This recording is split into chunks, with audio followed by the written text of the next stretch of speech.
now it's work. Dear guests, colleagues, and friends.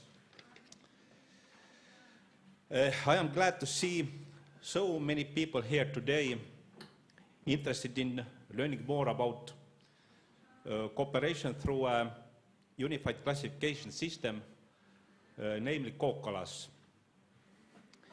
It's a matter of privilege for me to have the opportunity to introduce and open this seminar. First of all, I would like to thank you, the organizers, who have put together a great agenda and made sure we have plenty of time for networking, especially Rode and his team from the Tallinn University of Technology and the University of Applied Science, Gea from Estonian Construction Center, and Jan from the Minister of Economic Affairs and Communication.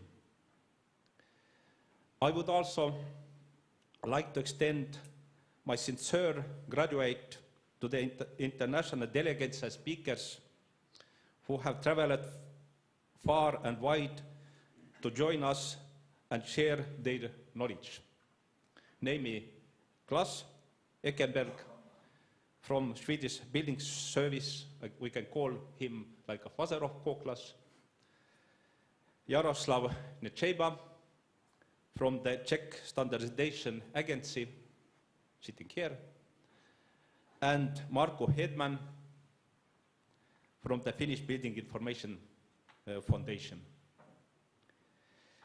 Digitalization is one of the key to unlocking the door to higher productivity in construction.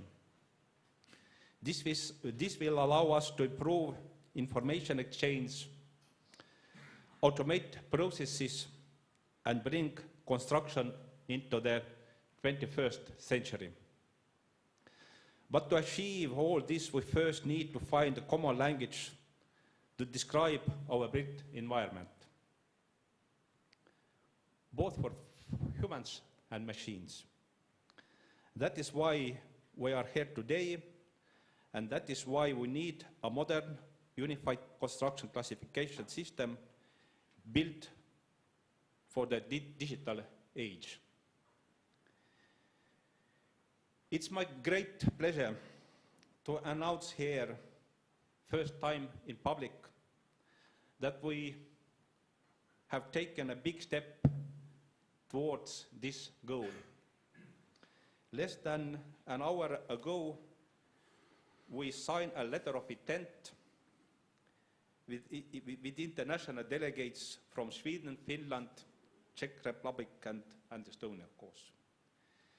This letter will send a clear message to designers, builders, real estate owners, and software developers that we aim to adopt a common classification system in our countries. We will work together to develop the governance and management model for CoClass International by January 1st, 2020. We hope that the collaboration started between our countries will be a big milestone of guiding light for the rest of Europe as well. And we invite all countries to join our initiative. As Henry Ford once said, coming together is a beginning, staying together is progress, and working together is success. Enjoy the seminar, ask questions, and make new connections. Thank you very much.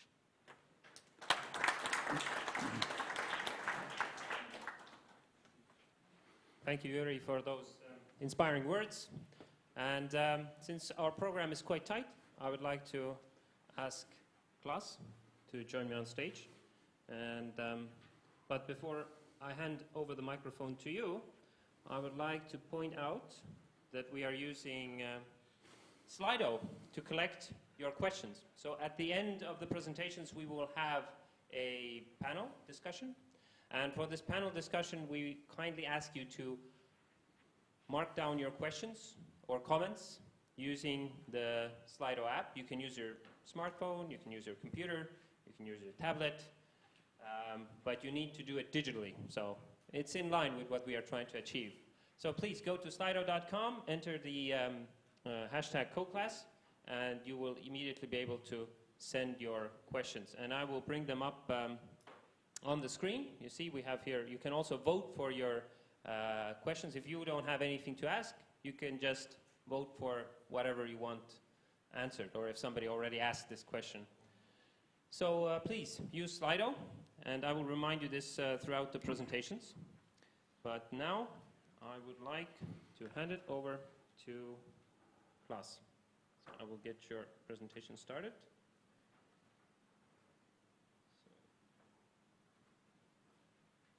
Please, the floor is yours. Thank you very much. So, hello everyone. My name is Claes Eckerberg. I'm the head of systematics at the Swedish Building Services. From now on, I will refer to this as byggtjänst. So that means building services, if you're interested. But that's a Swedish word for it. Thank you so much, Yuri, Jan, Rode, and all the others for inviting me and having us here. I'm here with my colleague Thomas Lundgren, who is the product manager for all the products at byggtjänst. Byggtjänst is a company owned by the construction sector, you might say, and our goal is to help the market to work better and more efficiently and so on. And obviously classification is one part of that. So for the last 5 years, I've been devoted to developing this system in cooperation with international bodies as well. I will talk a bit more about that. But when I started this, I couldn't imagine standing here in Estonia 5 years later talking about CoClass International. It's really exciting, and I'm so pleased with this development. And I'm sure that this will help us make it even more useful, what we are trying to do. So I will talk a bit about the background and the implementation, how far we have come in Sweden. And as you will find out, we haven't come that far ahead of you. This is still very much work in progress. As you know, construction projects take a long time. You talk about them for 5 years, and then you have planning for 2 years, and then you design for a year, and then you build for a year, and then finally, maybe 5 to 10 years later, you actually can move into the house or drive on the road or whatever. So it's a slow process. CoClass was introduced to the market in Sweden 2.5 years ago. And now all of a sudden the snowball has sort of started rolling and everyone seems, wow, that's a new classification system. Maybe we should start using it. And we have, just to at least some degree. But for those of you who are not familiar at all with CoClass, I would just say just a few words. It is a system, it's based on international standards, that is ISO and IEC. So the foundation is international, but we have made a lot of additions to it in CoClass, making it more useful for planning, for instance, for facilities management and so on. But one of the uses is to keep track of things, giving things names and properties in a way, in a language you might say that everyone can understand, the computer as well as the human. So you see an image of a regulating damper, as it's called in CoClass. That is just one property of this thing. We give them a class code and a class name. But we can give it a lot of properties. And this is what we're working on currently, connecting objects to properties. Sizes, airflow, sound level, etc., etc. You can put activities to it, how it's installed, how is it maintained, and so on. And very importantly, from the moment you decide you need a thing, you can give it an identity. And that identity follows that thing throughout its life cycle. So I need this damper, and this damper will be there as long as we need that room and that activity, and you can keep track of it. The actual product could be changed many times during the year, the years it is used. But the function, having something extracting air, that function is sort of eternal. So we can give it a name and a reference designation, making it clear where is it, what is it, how do we take care of it, and so on. So that basically is CoClass.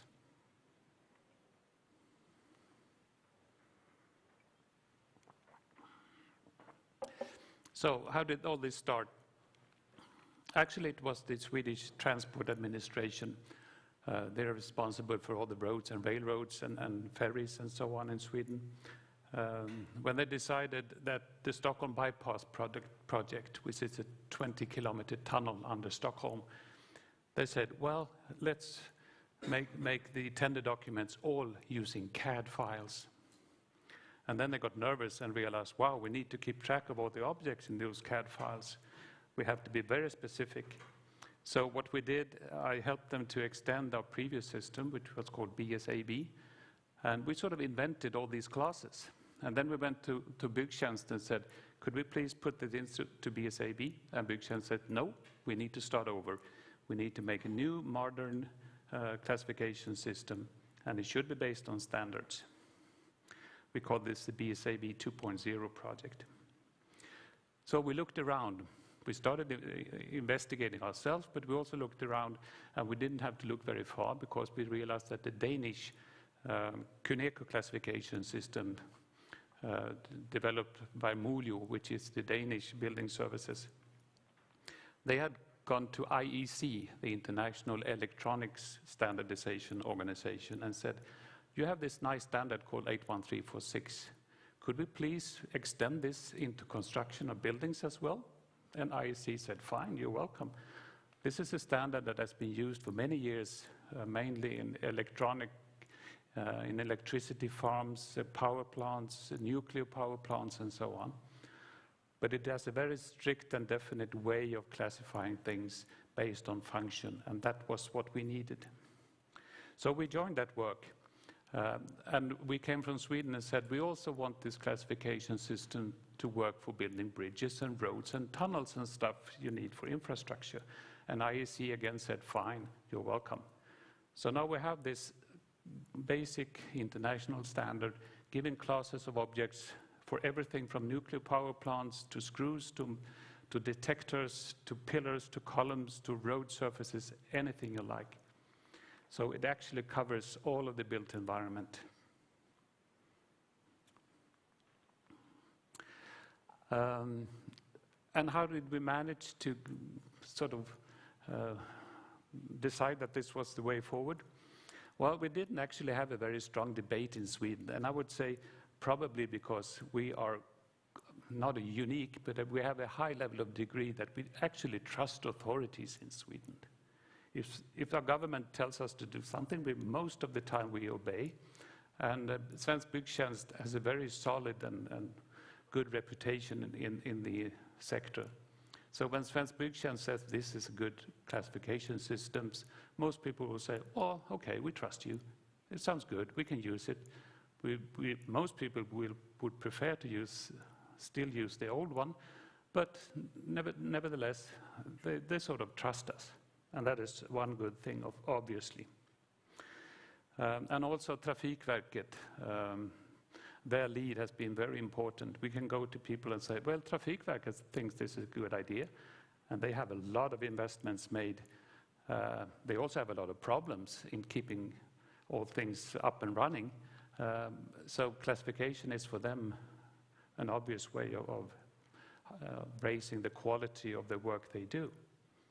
So that also helped us in the discussions with the other parties. And also this foundation, this very basic foundation in international standard was very important. More and more we cooperate, we compete internationally. People come and work from all the Baltic countries, for instance, come to Sweden and vice versa. Investments are made internationally. Many of the large construction companies such as Skanska and NCC from Sweden work abroad. So for them, for NCC, for instance, which has a Nordic market, one classification system would, of course, be ideal. So for them, it's what you might call a no-brainer. Of course, we don't want it one Swedish system, one Estonian, one Finnish, and so on. And also for software implementation, The large companies such as Autodesk and Bentley and what have you, they probably wouldn't work very hard to please Swedish market. But if we say we have a Baltic market or a European market, they would really have to listen. So that's important as well. But of course, we did have alternative views. One was obviously to make our own new system based on known technical solutions such as the British Uniclass and the American Omniclass, sort of just telling you how to build things and put a class code on that. But luckily, I think we decided not to take that path, instead use the IEC standard, being more functional and open and free and future-proof and all those incentives we had. Some people say IFC is enough. I don't know if all of you are familiar with IFC. It's an international format for exchanging building information mainly. It's being expanded now into roads and bridges and so on. And it has a sort of basic classification system, at least names for things. But most of us now agree that IFC is an important step for transferring information, but it's not the best way to actually name things, classify things, give them properties and so on. We need IFC, but it's not enough. And then, of course, there are sort of alternative versions, more pragmatic. We had a large hospital project in Stockholm where they sort of invented a new system. They called it BIP codes, Building Information Properties. And it's based mainly on Swedish standard. Very simple, saying B is a beam, SB is a steel beam. And find that works nicely in specific instances, for instance, for a drawing and so on. But it's not a complete system, and B could be anything. B could be a bathtub, or B could be whatever. So it's actually not good enough. Another alternative was we call it in Sweden BIM type code, sort of similar. It's originated in Denmark, and it's actually based on the old Swedish SFB system, which is popular still. But it's simply not good enough. It's not meant for digital tracking of objects throughout the life cycle. They're useful for one specific purpose, and that is in construction and for drawings. So for us, once we decided, the choice was quite easy, I would say. This is a group of owners we have. Some of them are maybe familiar with it. Well, I mentioned Trafikverket and Svensk Byggtjänst. Swedavia is the Swedish airport authorities. Peab is a construction company. Trafikförvaltningen, top left, is the Stockholm region traffic administration, very big with a number of subway projects, for instance. Sveriges kommuner och landsting, that is the municipalities and regions organization in Sweden, so basically all of Sweden, and they're getting quite active now. And BIM Alliance is an interest organization. They don't have any projects of their own, but they're a part owner and they're head of our steering committee. So there are some, you might say, different strategies among the owners. As for the whole market, some people rush ahead, they want to take lead, others step back and say, let's see what happens and so on. And as I mentioned a number of times, Trafikverket has already started. They are doing the sharp-in projects, and they're working hard on using CoClass also in asset management. The others are sort of waiting. SQL, the Cities and Regions organization, I helped them with a very interesting project. I actually learned yesterday, it's called blanket procurement, when you make procurements for sort of long-term contracts. So they made a document for preschools that could be used in all cities of Sweden, sort of a standardized way of putting requirements on a preschool. And that was a really interesting test for CoClass, because I could take documents from the architects, from the acoustics consultant, from the construction engineer, and so on, and put all these very diverse documents into just one and co-classing everything. And they made it so much easier to see that, well, the architects said one thing and the acoustics engineer something else. How do we match these two opposing views? And I think they will now use that as information to the contractors that are bidding on this. I mentioned the subway constructions, but Swedavia, the airport, they have so much invested in the old system, the BSAB, so they're still waiting and seeing. They're keeping track on what we're doing, but they haven't decided yet on whether or not to take the step, so to say. One challenge we have right now that we have a bit of a difference in views with Trafikverket, their view of asset management. They want to use CoClass as it is in the project, but they have a way of seeing that in the long-term asset management, they sort of want to simplify it. And when they do that, they sort of look back on the old standard that didn't have as many classes of objects and so on. And they're making some changes in one of the standards, the part 12 of this series that have the functional and constructive systems. So it's an ongoing discussion. Hopefully we can settle it. But it has meant that we actually now have made some changes in CoClass that don't adhere to the standard. And I'm not really pleased with that, but hopefully we will solve this. So the current market status, in Sweden we don't have a national governmental organization saying everyone in Sweden must use CoClass. Actually it's quite the opposite. The authorities say the market must decide and we will follow the market. Which is in some ways good, but in some ways, in this case, not so good. It would be nice to have perhaps the housing department saying everyone, all projects should use CoClass. But we're not there. But there are other projects that are actually state-funded. We have a large project called Smart Built Environment, and I encourage you all to go to smartbuilt.se and look at that, because there are quite a few projects that are ongoing or finished, and some of them, all of them have English summaries and so on. We're actually, altogether, it's a 12-year program with a budget of totally 80 million euros, so it's quite big.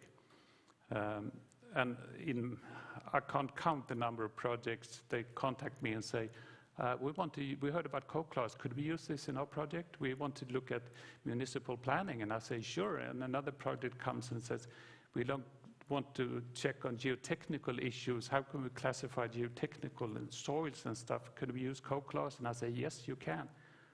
So very large interest. These are obviously sort of ideal pilot cases and so on. Few of them have come into real use, but they're sort of building up the momentum, I would say, in all parts of the process, from early planning to demolition. Quite a few of them deal with environmental issues, on how you can track materials you build into a building or a road, making life cycle cost assessments and stuff like that. So you can look at that and see where CoClass, what role CoClass has in those projects. And as I said, there's a large interest from the business community. I think it's not overstating saying that digitalization is finally becoming real and affecting core businesses. We talked so much about digitalization for a number of years, but I think finally now people are realizing, well, this could actually make us more efficient, make us earn money, make fewer mistakes in communication and so on. And again, the international standardization foundation we have is very important. So all the big companies say, well, this looks good. Let's start making the progress of changing the way we work. But I don't know, Skanska, do they have 30,000 people working for them or something like that? It's kind of hard work to make 30,000 people switch mindset. But it will come, I'm sure of it. We have some nice predecessors that was quite surprising. The Church of Sweden, they have now made an inventory of all their buildings. They knew about roughly how many churches they had, but the rest was just, we don't know what we own. And they're a big facilities owner in Sweden. So they use CoClass in classifying all the buildings and graveyards and all of that as a starting point. And eventually they will move down and look into what construction elements do we have and so on, making more and more granular.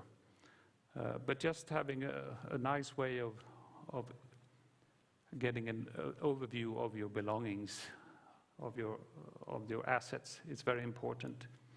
And the same applied for the city of Karlstad, which is a semi-large city in Sweden, I would guess 75,000 people.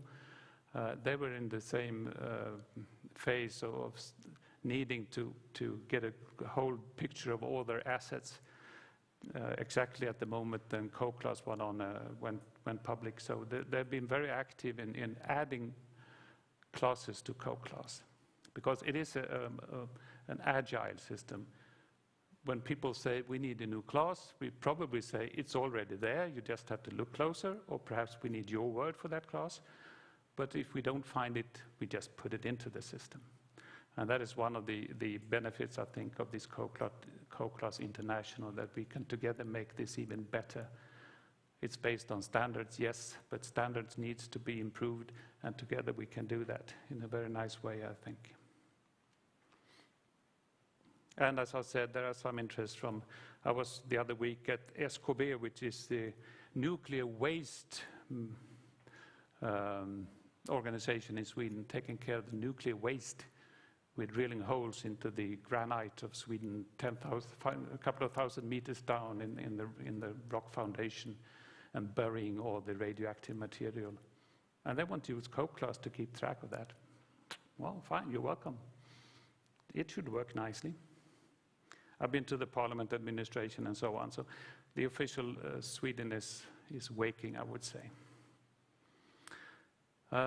As for implementation, how do you get people to use CoClass? Well, you need to start with software implementation, and then you need software implementation and software implementation, because most people don't care about classification.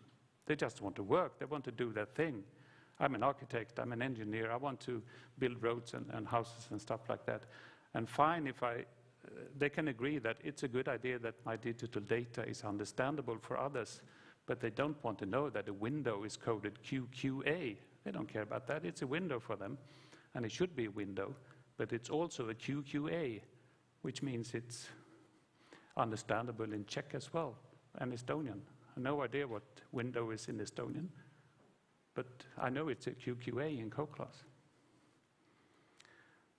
So, we're currently working with a project, it's in the Smart Built Environment program, together with software vendors, finding ways and describing how to implement CoClass in different kinds of software, Trimble, Autodesk products, Revit, and so on.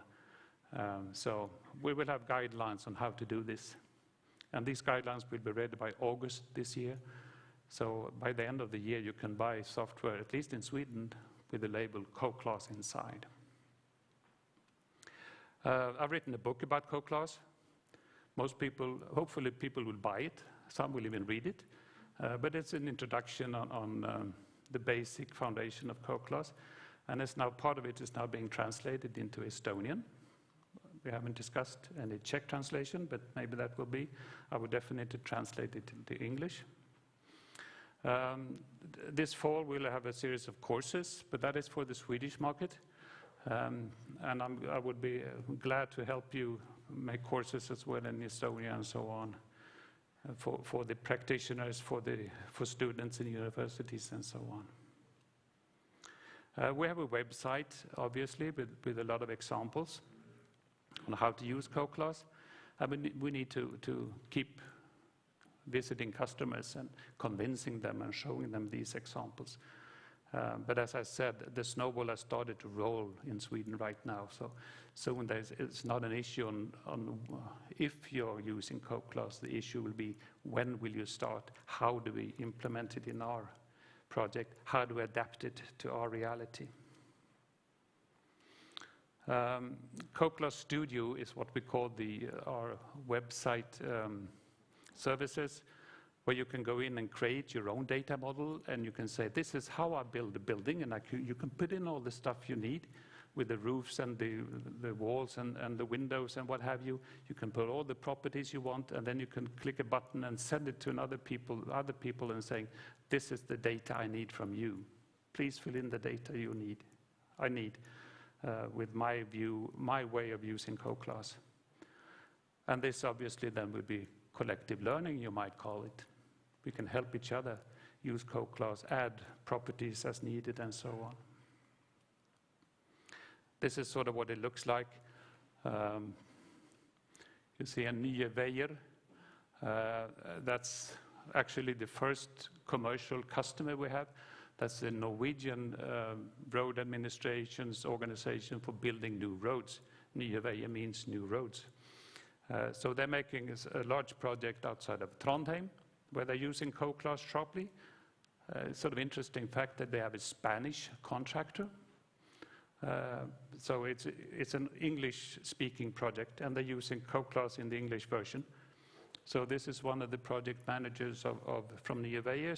He has shared his view on how to build a road with me, and we can discuss, is this correct, or should we add something, or should we change anything, and so on.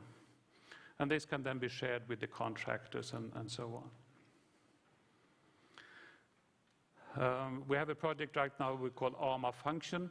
ARMA is the sort of building Bible. It gives technical specifications on how to build things, how to build a building, how to build a road, how to build ventilation systems, and so on. The next version of this will be called ARMA Function, where we can help clients use CoClass for procurement, or what we call design, bid, build projects, where you tell a contractor, I want a hospital, please, for 1,000 patients and so on. You just give the functional requirements, and we can use CoClass in that. And also, of course, CoClass International is a very important next step, I would say. Sweden, Estonia, and Czechia have signed this letter of intent that we want to cooperate and see if this can work for all of us. Hopefully Finland and Latvia and Lithuania and Norway and Denmark and Poland and Russia, what have you, Kazakhstan maybe, can join us. My mistake. Okay, I changed it when I uploaded it again. Oh, stupid. Germany, France, 2 and 3 question marks from them. They don't always follow standards like we tend to do in the northern part of Europe and so on. I put United Kingdom, United States, and Canada in red because I don't think they will ever use anything else than their own systems. But perhaps we can convince them to use CoClass as a translation between different systems. So we can use it, the Building Smart organization and so on, as a mediator between these systems. So I think that concludes my presentation. So if there are any spontaneous questions right now, I think I have maybe a minute or two. Otherwise, we have a microphone you can pass around. Otherwise, please use the... Yes, I recommend going to slido.com and entering hashtag CoClass. And please give a big hand of applause for Class. Thank you. In order to save time, we want to collect all the questions and we will take them during the discussion panel at the end of the session. So here's a small token of our appreciation, Class, and thank you for giving us the excellent presentation. So, time is of the essence. So if we look at the agenda, next up, I would like to ask Jaroslav from the Czech Standardization Agency, and he will tell us a little bit about what's going on in Czech Republic, right? So So I will open your presentation. You can have the remote to change the slides. And just as a quick reminder, go to slido.com, enter your questions. We already have a question from Karel. But again, to save time, let's take the questions at the end of the presentations. So please record them digitally. Thank you. And whoever is watching online as well, then you are free to also ask questions through Slido. Take it away. Okay, thank you. I'm just trying. Rode, it's working for you? Yeah, it's fine. Yeah, okay. Just have to confirm. Hello, ladies and gentlemen. Closer. Okay, I will. It's better now.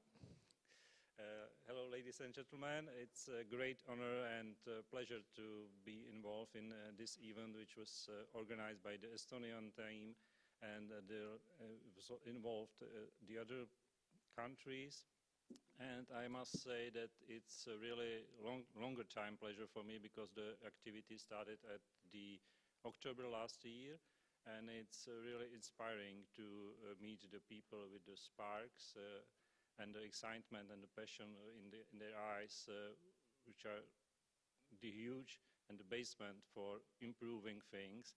And I really hope that maybe some sparks will go to you and start burning the flame, and you can start much more be interesting in digitizing the construction market and the construction sector, because it's very needed all over the world. It's not just the Estonian thing.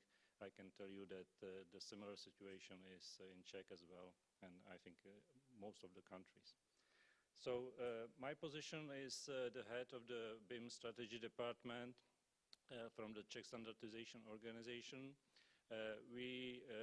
I divide my presentation in two parts, just a few slides what we are doing in Czech Republic, so you can understand more what we are dealing with, and the second part is dedicated, of course, to classification systems and the CoClass, of course. So we in Czech have,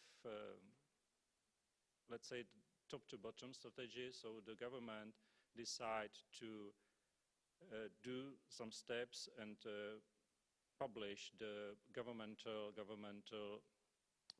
BIM strategy.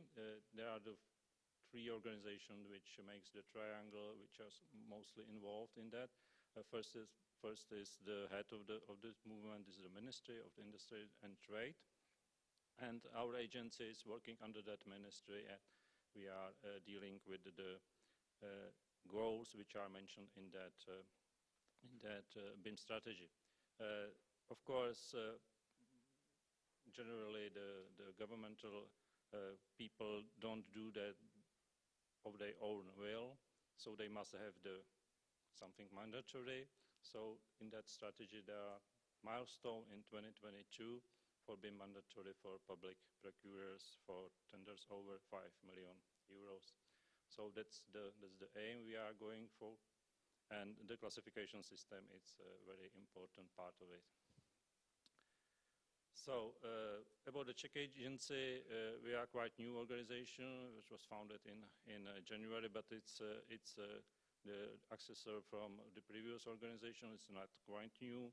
We have two departments, and it's quite interesting because the first department, the technical standards, there are 60 people which was dealing with that topics for years and decades, and they are all involved in international organizations like CEN and ISO and IAC.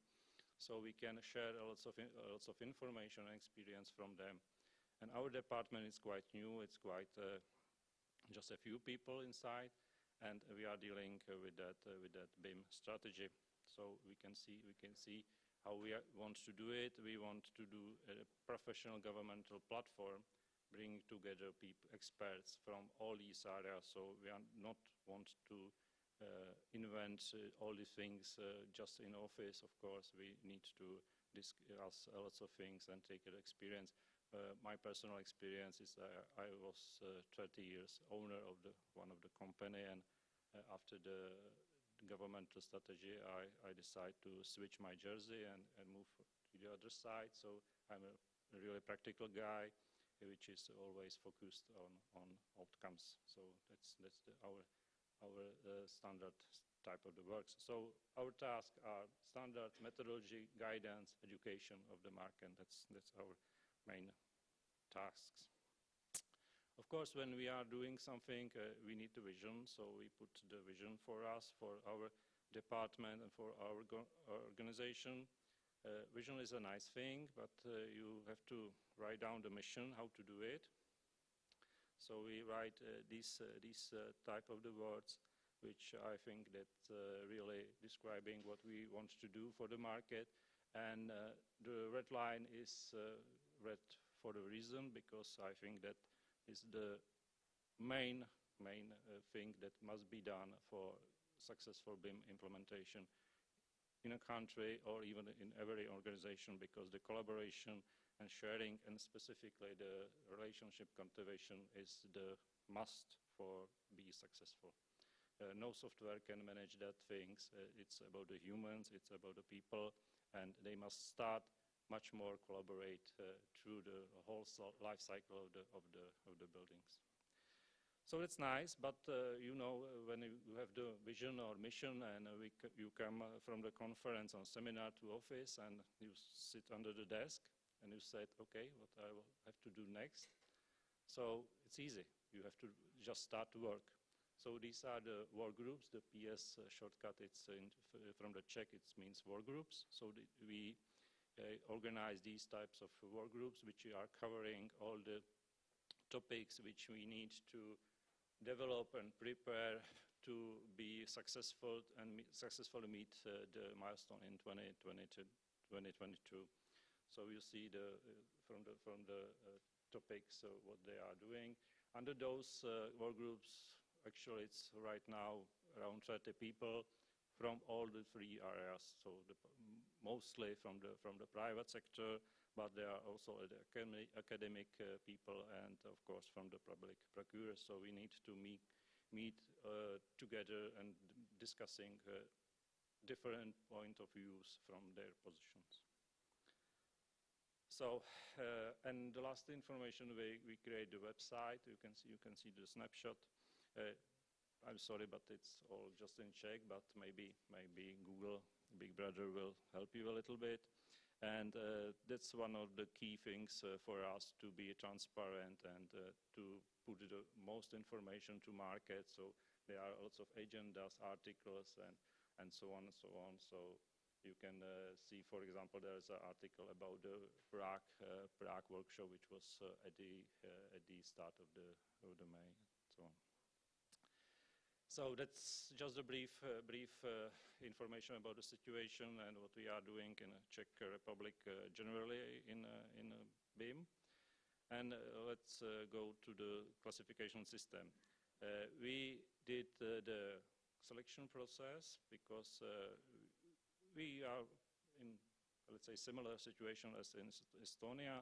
We, of course, have some classification systems, but they are used just partly in silos, for example, for cost estimating, and we don't have the general classification system, which will be able to use by all the key players and all the roles which are involved in the whole life cycle.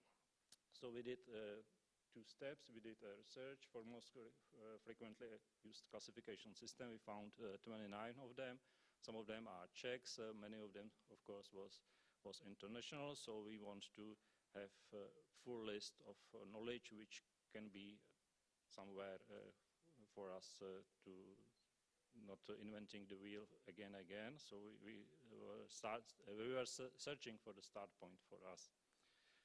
Then we did a survey of preference because, of course, most of the classification systems are national, so many of the countries are just closed in their national point of view.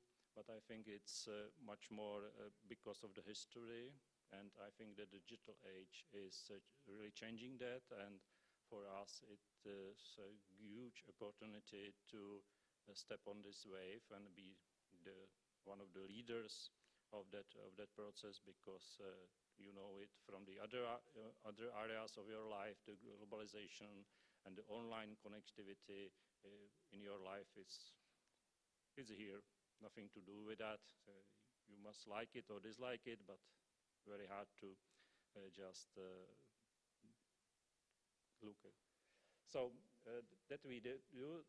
The preference was okay. We have the mandate to look on an international standard. So we have much more. Be sure that we can get deeply involved with the process to finding the other classifications. So there are other basics for our decisions. How we can manage that? We need to discuss, educate. That's all that we can do. So that's what we are doing right now on the Czech market.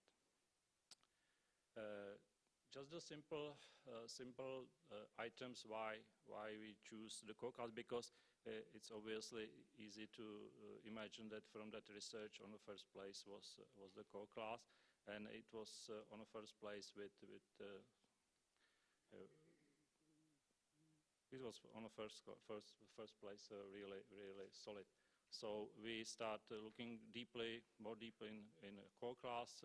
We made first call with the class at the end of the last year, and then from that point we move pretty quickly ahead. So why we do that? The most priority things for us is collaboration, because we are a small nation. We are a little bit bigger than you in Estonia. We are strange because we don't have a sea, so we are in Central Europe, but we need to collaborate. So we were searching for the partner, basically. We found it. That's a great for us. Then we want to find something deeply based on the international standards, because we don't just take mostly from the market. We hear, okay, go to the German, they are the biggest and they are neighbors, and just look there and take something from there. But they have just the German solutions. Their solutions are not working in UK or the other European countries. So we want to find something which is based on international standards and experience, not just the national standards. The technical things, I'm the software guy. I had the software company, so my background is about the ITs and databases, and that's my thing. One thing that impressed me, how the CoClass architecture is done. The core is international standards. They put there some experience and extensions they call it CoClass extensions, and there is a possibility which was mentioned by Klaas for the national extension. So you have freely decide how you can improve your classification. The next item is very important for us, the common system for whole in construction industry. In Czech Republic, we are pretty after you in the digitizing the processes and e-government agendas and so on. But it's a really high political topic actually in Czech Republic, and we are facing the new digital building permits processes and digital technical maps and these types of agenda, and we really need a classification system for that to understand each of these agenda together. And one of the things I call it digital DNI for the classification system. It's really a simple, general, and stable classification for whole cycle. That's the important thing, was mentioned by Klaas before me, and really classification system which is developed for the digital age. It's not just adapting for the digital age, but was developed for that. So from the beginning, it's counting with the properties and the recipes for detailed specification, and not trying to describe in huge trees the specification of the objects or buildings or whatever. So that's the key for us that we believe should be very perspective for the future. So that's why we are actually focusing on CoClass. We put the 1-year period for milestone for final decision, so we not decided finally. As the class mentioned again, everybody is testing, piloting, evaluating, and making own knowledge, how to use it, how it's useful, where are the benefits, where are the cons and pros. So everybody is doing the same. Similar is for us as the Czech Republic. We already did the first stage. We choose one favorite. We are focused, hardly focused, just on a CoClass right now. But of course, we are still having the plan B or C if it's failed. But I'm truly believing that the plan A is the right one. So we want to do the verification, close cooperation with the partners, trying to have much more support from the Czech market, but of course it's not easy as well, because lots of stakeholders and organizations are pretty conservative, and it will be a long-term run, of course, for the future. But we want to do the first steps, give them the information. We already had the workshop for our Czech market at the start of the May with very positive feedback. So we are hoping that that will be fine for us with that term. And the stage 3 is, of course, the testing, piloting, and these things. One of the biggest agenda for us is application in that Czech data standards for construction is one of the main tasks which we have to deliver for the Czech market. And of course, the classification system must be the part of it, not just the most important thing, but very important part of it. So that's what we are doing right now. So that's it. That's our claim for Czech market, and that's all for me. Thank you.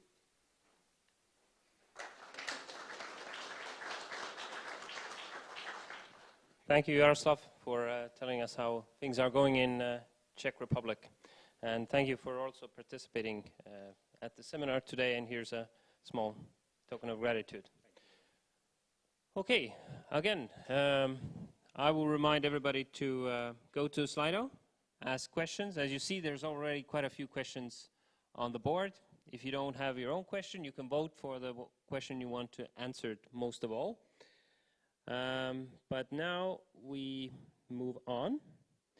So the next presentation will be from Dainius, from the Lithuanian Ministry of Environment, and he will tell us a bit more about the project ongoing in Lithuania. So I will just start your presentation.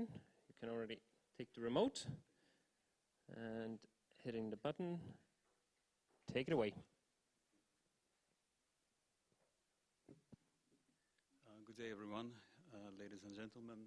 First of all, I would like to thank my Estonian colleagues, Yuri, Jan, for inviting me to join this seminar, and of course to join the I would call ceremony of signing the letter of intent and being a witness of the event, which is, I think, really meaningful and has a lot of perspective while looking at the future construction sector of our region. So, as Jan already introduced me, my name is Dainius Šergelis. I come from Lithuania. I work in the Ministry of Environment, and I'm a senior advisor for the construction progress and construction products policy issues. One of the areas I work is the area of introduction of BIM in Lithuania. Today, in my presentation, I would like to give a little overview, kind of historical overview, which way we have already undergone and where we're heading now, and to talk a bit more specifically about the project that we are having right now, the project called BIMLT project. And what part of it is national classification system. So let's move on then. So very short overview of Lithuanian construction sector. probably it's very typical to many construction sectors which are in every country, but nevertheless it creates from 7 to 10% of Lithuania's GDP. So it has a great importance to our economy. About 10% of our country's employees are working in the construction sector.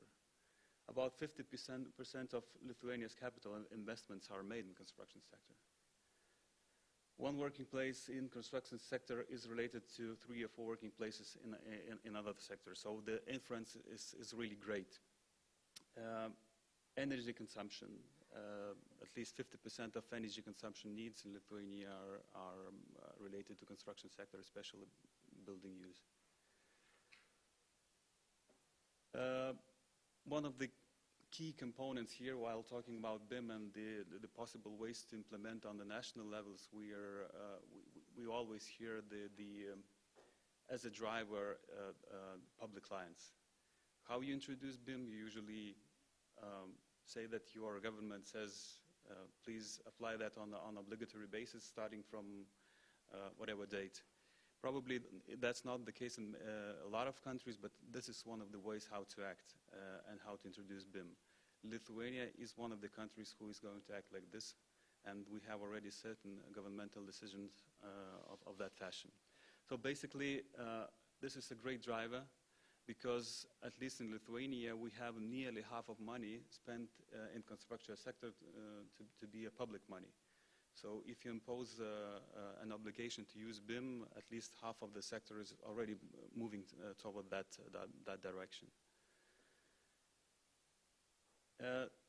So as I mentioned, short historical overview where we have started our discussions related to the digitalization of construction sector and BIM, and how it has evolved and reached governmental level.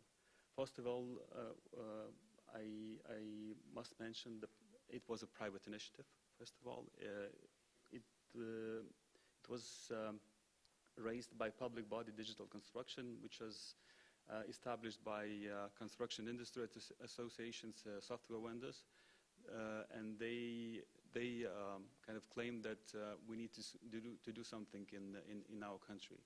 And probably public sector was not the one to say that we do not need to do that. We embraced that and understood that totally, that we need to act in this area.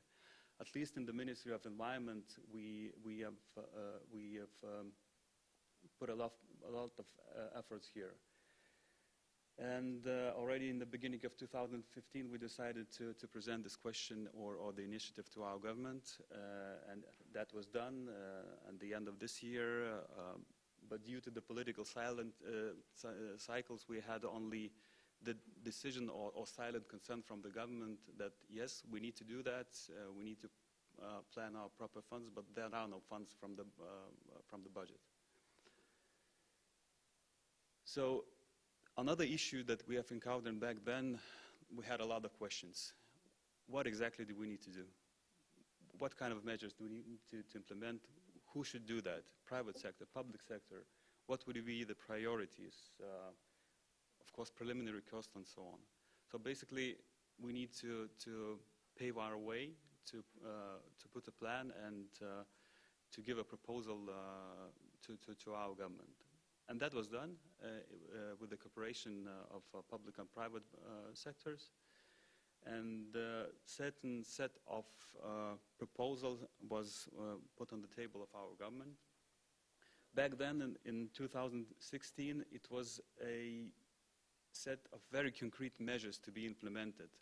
Not so strategic, but the core things that would allow moving forward, I mean, more technical ones, more technological ones, rather than strategical ones, rather than based on the competence and so on. Back then, we have a list of seven measures.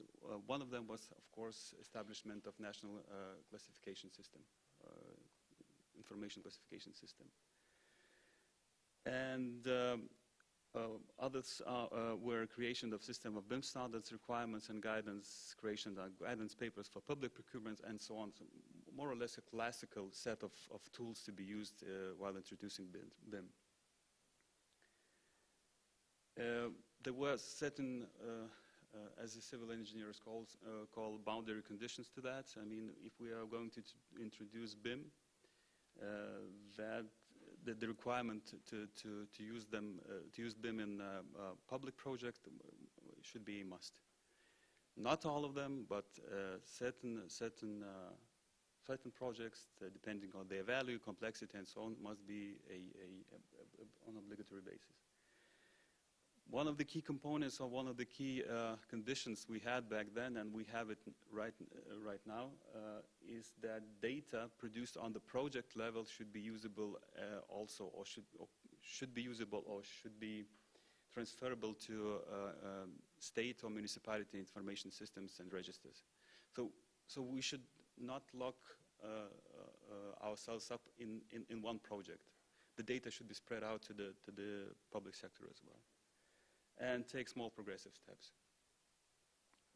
So those were the proposals that were presented to our government, and that was accepted, and we were said that we should wait for this initiative to go forward for the funds which would arrive from European structural funds.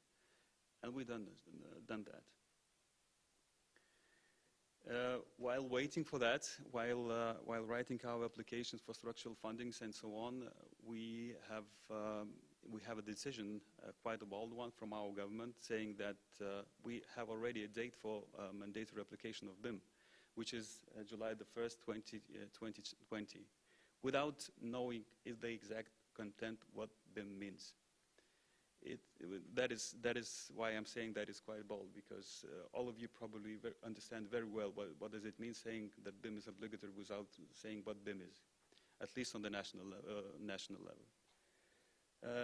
Our commitment and obligation as a Minister of Environment is to draw up a strategy, a stage plan, how to introduce BIM, also incorporating this requirement of mandatory BIM from July the 1st, 2020. So now we have already started a project which we were waiting for, the one that was promised to be funded from the European structural funds, and it is being done. It is called BIM-LT project. The official name of it is Creation of the Measures to Increase Efficiency of the Life Cycle Processes of Public Sector Construction Works Using Building Information Modeling. We have started in the beginning of this year, and the project basically covers 4 of those 7 components which were laid on the table of our government as a necessity for introduction of BIM. That is to say, BIM standards, requirements and guidance, national construction classification system, guidance papers for public procurement, and education and training of public clients. So the project is run by the Minister of Environment as the main institution, but the main work is being done by 2 of our main universities, Vilnius Gediminas Technical University and Kaunas Technology University, and they will be the ones producing the material, the essential material, or the outcomes of the project. What we are doing right now, we are only at the beginning of the project. We are specifying our activities in the projects. That is to say, we're about to run a survey. If to be more specific and to talk about classification system, we are running a survey already done probably in the national context of Czech Republic, as Jaroslav has already presented, which of the classification systems would be most suitable for Lithuania. So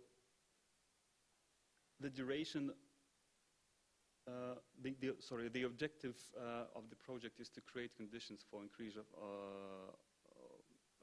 efficiency of the planning, design, construction, and use of public construction works. Basically, it is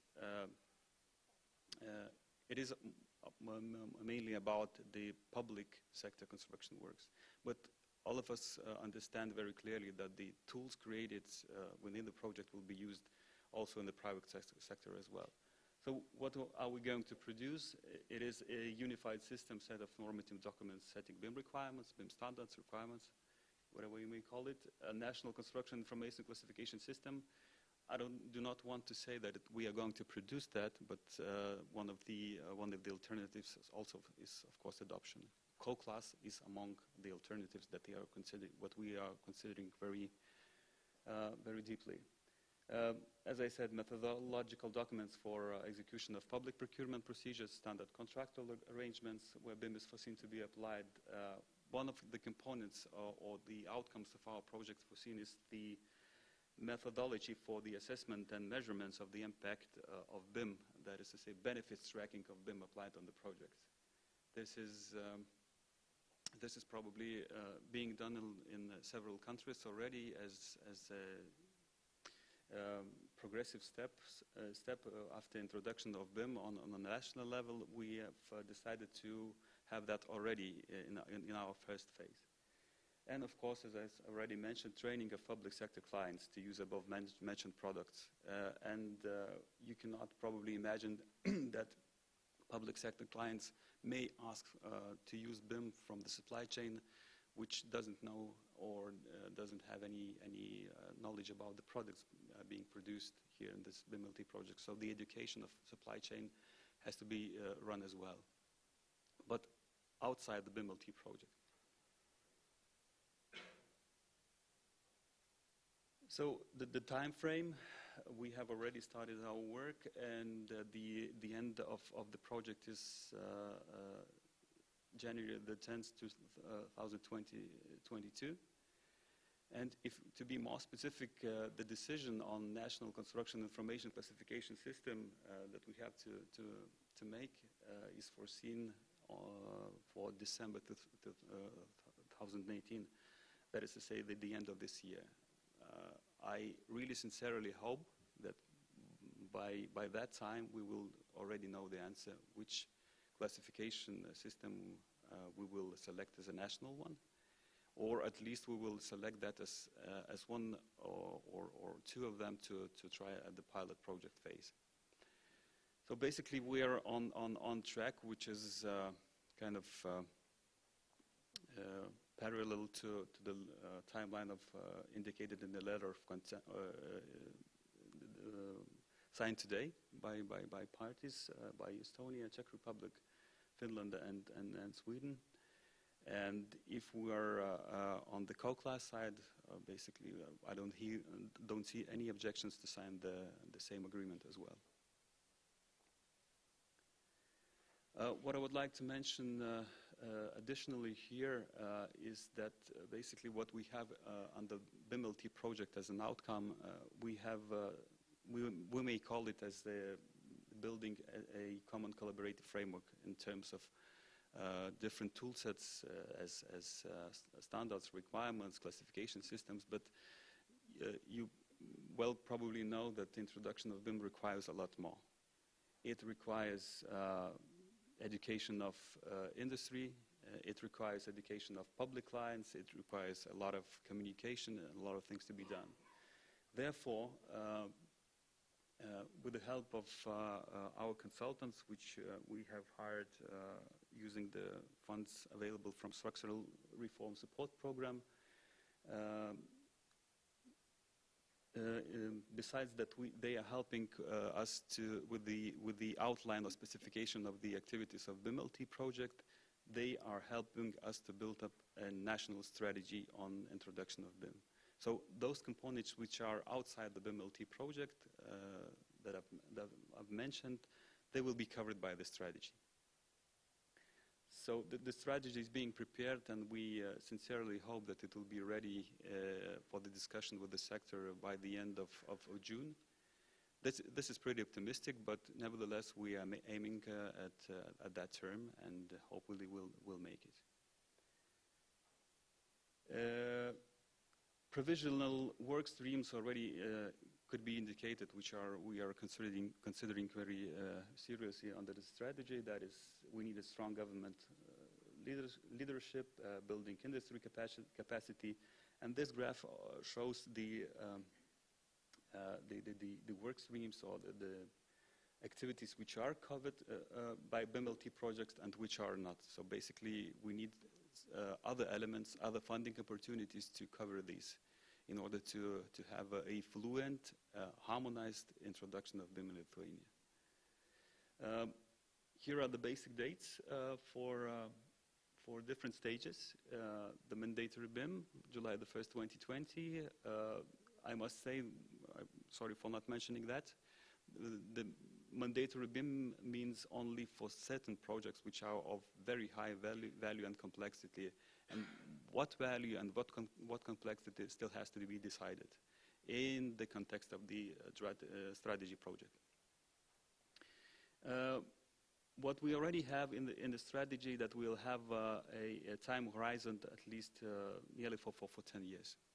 So we are putting a stages of the development of the introduction of BIM till 2028.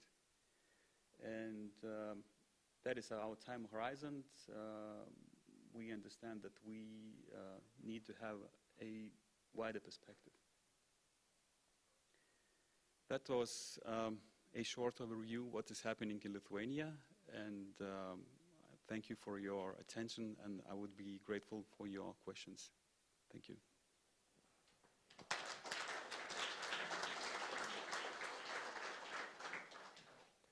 Thank you, Dainius, for giving us an overview of the situation in Lithuania.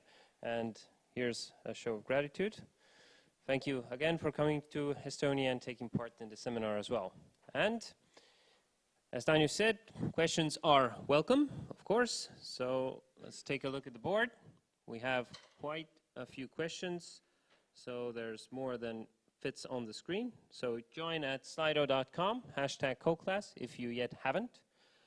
Go vote for the questions. So we will be taking the questions in the panel according to their popularity. So the more votes they have, the first they will be on the list. And if there's a lot of questions, we may not be able to cover all of them. So go ahead and vote for your favorite questions. So next up, we have Markku from Finland. And I will leave it up to him to give the introduction. I will just try to get his presentation. I think it's on the USB stick. Yeah, just stick it in here somewhere. Place. Okay. No, we don't want to format the disk. Okay. Oh, for some reason it's not accessible. Let's see. Oh, that's strange. Okay, but in the meanwhile, while we sort this out, yeah, we will try to figure the technical issues out. But so small change of plans. Can I ask our Estonian colleagues, Ville and Raido, are you ready to step up and to your presentation before Markku? Okay, I see you're already standing, so that means a yes. So that's definitely positive. So Ville and Raido will be talking about how the first steps regarding CoClass have been going in Estonia. So we started the classification project already last year, and it has been ongoing for almost a whole year now. During this year, or let's say in the spring of this year, we started piloting, and we started really looking into how we can implement the classification system. And Ville and Raido are part of Rode's team, and they are the kind of task force or the strike force for classification in Estonia. And but without further ado, I will put up your presentation, and I would like to welcome both Ville and Raido to the stage. So please, the stage is yours. Okay, thanks. Hello, My name is Pille Hamburg, and I'm from Tallinn University of Applied Sciences. Hello from my side also. I'm Raido Wust from Tallinn University of Technology. And we will give you a short overview about testing CoClass classification system. It is important to test the possible new system on a real construction project before recommending it to practice. The aim of testing of the project was to identify the performance of the qualities of the classification system during the entire building life cycle, then to pilot and analyze the properties of the classification system on selected buildings, then to adapt the initial version of the classification system for use in Estonia, also adjust the Estonian terminology, then to check the compatibility of the system with 3D software. The building was selected in cooperation with Tallinn city government. The building was supposed to be simple, and also the detailed design had to be finished by that time. And the one criteria was that the 3D model has to be there. It is not important to test the whole building to make sure that does the classification system works. So it is important that both building and infrastructure works on the system. During this piloting process, we had these sources for to use. First, information from the CoClass webpage that is in English, then CoClass tables in Excel. Also, what the class told, that we have a CoClass guidebook, and important parts were translated into Estonia. Also relevant standards that were involved with classification system. Here is the picture of the ISO 12006. This is a framework for classification information. We tested the parts we were able to use, though they are highlighted in green. All information was also available, CoClass, structured in CoClass homepage, and it got into more detail when we opened the parts of the classification system. Then we did the piloting in Excel, as we did not have enough detailed 3D model. So, and I will explain the table. This is a small fragment of it, and I will explain the system a little bit detailed with next slides. First, we selected the type of a building, so it was the house for multiple occupants. Then we got more detailed. We described the function, all the function systems, like exterior wall system, interior wall system, roof system, ceiling system, and so on. Next, we got even more detailed. So we described all constructive systems, like all exterior wall systems. And again, we had to go even more detailed. So we described one component in a constructive system, like all wall covering, for example. Then described the properties of a wall covering, and there may be many properties, for example, the material, the thickness of the material, the environmental class, and so on. It shows, with the next picture here, that the information can be structured with different purposes. For example, I can take out all materials that are involved with environmental class, for example, that environmental class. Each classified item or classified part has a unique code. So as I can show that all these parts of a classification systems are there in the code. For the regular user, it's not important how long the code is. It's for machine reading.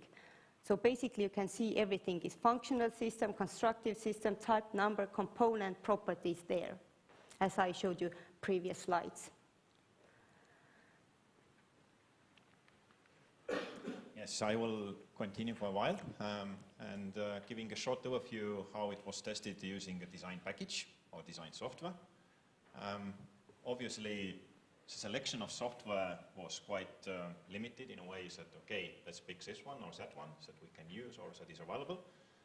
From building side, Autodesk Revit was used, and also from piloting, then we got a couple of submodels like architectural, structural, and systems.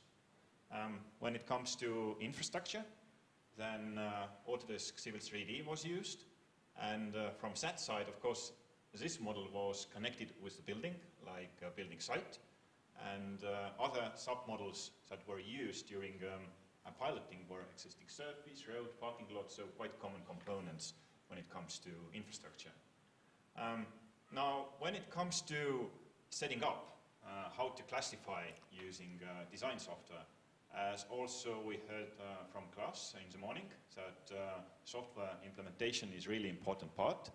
And we need to kind of search the ways how we can do that in our own design package. For example, using Autodesk Revit, we can use Classification Manager for Revit, so it's a free plugin. It doesn't mean that CoClass is included in that, but it can be added quite easily, and that was done also during this pilot. And also, when it comes to kind of future pilotings, and this classification can be also added to components that we everyday use. When we talk about Revit, to Revit families, when we use some other software package, then to other components. So in Autodesk Revit, basically parameters were used to set it up, how we can classify. And in Civil 3D, there is also a common way to do that, using property sets. So it's a bit technical, but those who use those packages definitely know what they are. So not a big deal actually to set it up. Obviously we have to mention that this is in that way a bit of manual work, and we need to automate it. So different plugins, also plugins for Autodesk, Revit, it definitely simplify. And how it does, how it simplifies, for example, from here we can see a screen from classification plugin for Revit in the middle, and it just helps to filter out some components like floors, walls, roofs, and then we can more easily apply classification code. And in the end, on the left-hand side, this image is quite small, but let's make it bigger. In the end, we can see how we can end it up, meaning that if we add different classification codes to have that combined code in the end. So we need to add quite a lot of data. And from infra side, this is just an image about the final result that we can classify, let's say, a road or parking lot, again using property sets and adding those different values. This is more manual work, but it can be made easier if we use templates, mainly templates, and add those values into our component libraries. And in the end, once we have classified, then we can use that information in collaboration models. In here we see again Autodesk product, but it can be anything else that reads those open data formats, and classification codes are available in those models as well. So in here, in quite limited way, meaning that not everything is classified yet, but just a couple of screenshots. Thanks. Okay, here are some results. I want to bring out the coding has to be computer reading. So when we did it manually, it is time consuming, and there may occur some mistakes in our work. The difference compared to the other classification system is that here are properties. So the properties enable to describe the entire life cycle of a building or infrastructure here. It is very good that CoClass system is not 100% fixed frame, so it means that the user has a flexible system to use and may add any information during the life cycle of a building or the project. Also, it can be more or less detailed, started from describing the building or the group of buildings up to the component of one part of a building. Then, of course, it is possible to classify the client's requirements and subcontractors' work items simultaneously. Of course, brief for design should include already the requirement for the using of the system. It is very important. Without that, I feel that it may go wrong. Taking extra time or investing extra time for planning phase means win on the other parts of the life cycle phases. And of course, manual for the user has to be updated. And it's very important that agreements for the terminology.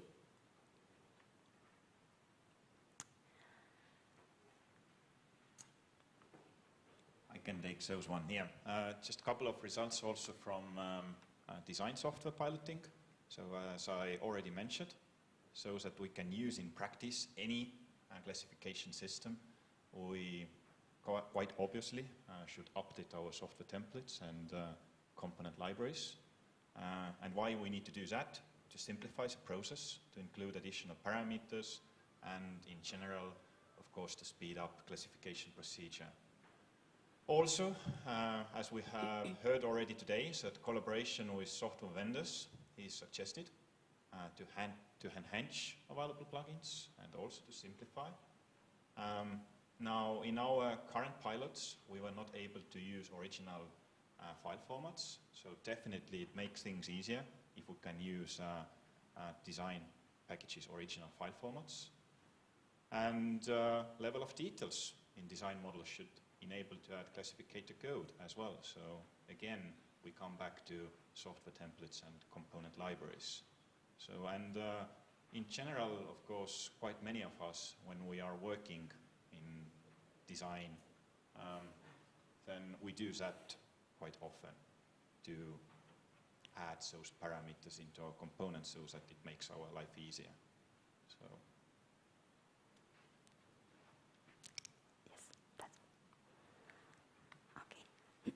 So the future plans for piloting is that the piloting has to be continued to the parts that are not available yet. So these are highlighted in green. Of course, for that, it is important to use the original data for that and to test with the classification plugin. So we can feel the win of time when we invest the time in the beginning or planning phase. So that's all for us, and thank you for listening. Thank you.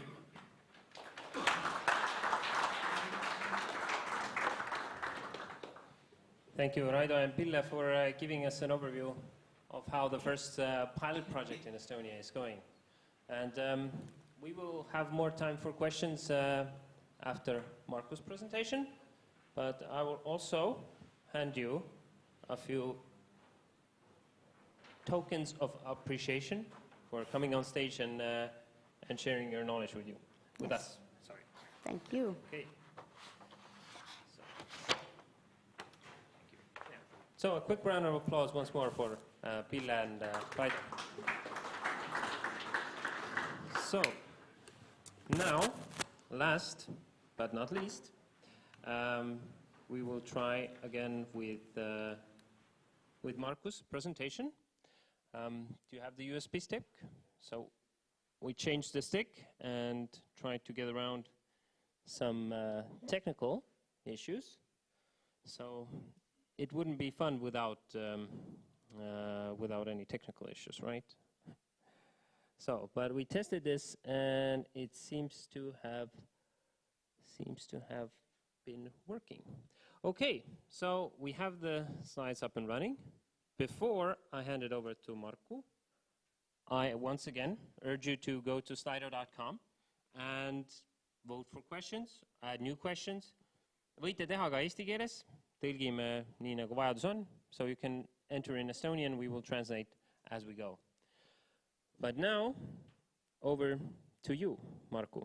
Please, do you need this microphone? No, I think I'll use this one. You hear me now? You can use the remote as well. If you speak, yes. Okay. Okay, I'll try to do that, yes. Thank you for the advice. Okay, I'm Markku Hedman from Building Information Foundation in Finland. I'm really happy to be here and thank you for the invitation. I come from Finland, which means that I come from a country that just won the most important sports event in the world. And I have to apologize, Czechs and especially Sweden, to kick you out from the finals. Don't worry, your time will come. And, but just remember that Kaapo Kakko, one of the best players in Finland, is only 18 years old, so he'll be around for a while.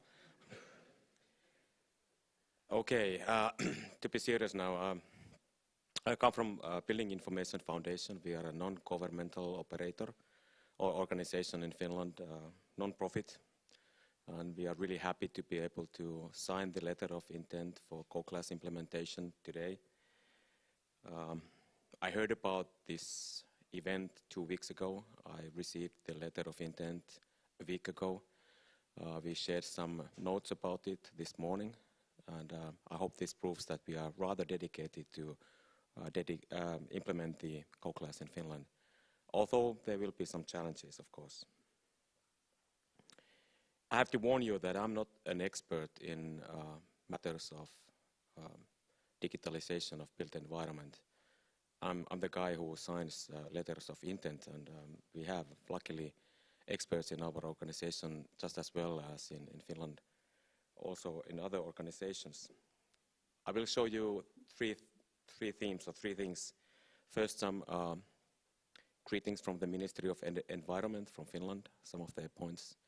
I'll show you some ideas about how our organization is working in order to support digitalization in built environments, and then I'll finally show you some examples of Rusty project that has been a rather influential project to enhance harmonization in Finland. And speaking of experts, we have here at least Juha Liukas. Can you raise your hand over there?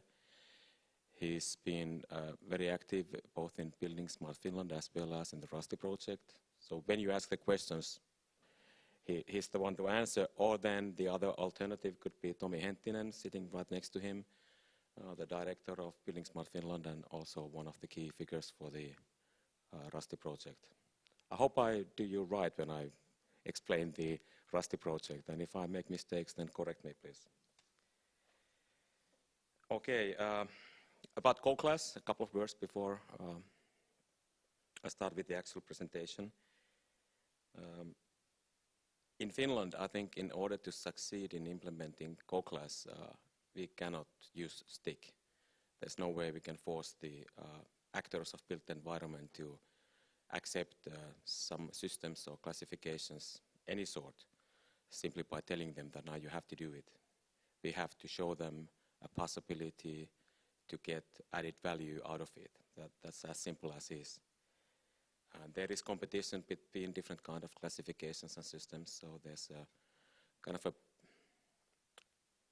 things that we have to overcome and be able to really make proof or show proof to the building sector that this one is the best one.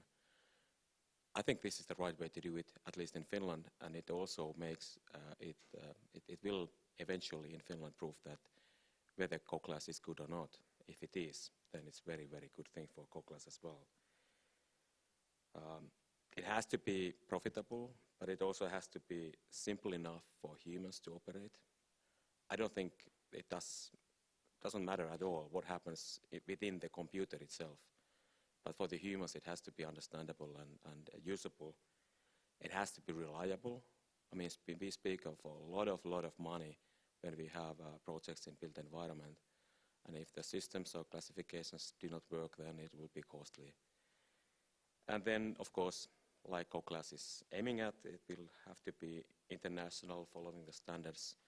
It will not be a system for the Finns or for the other countries today signing the letter, but it has to be operational in at least the Nordic, the European countries.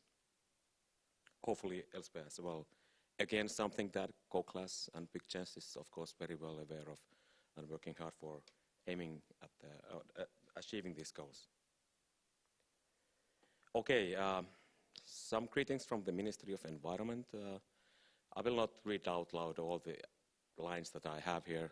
This is what they sent to me, and I'll just point out some things that is going on as a discussion in Finland. Ministry of Environment is the actor that is really responsible as a governmental operator in Finland for the whole digitalization of Finnish industry and built environment.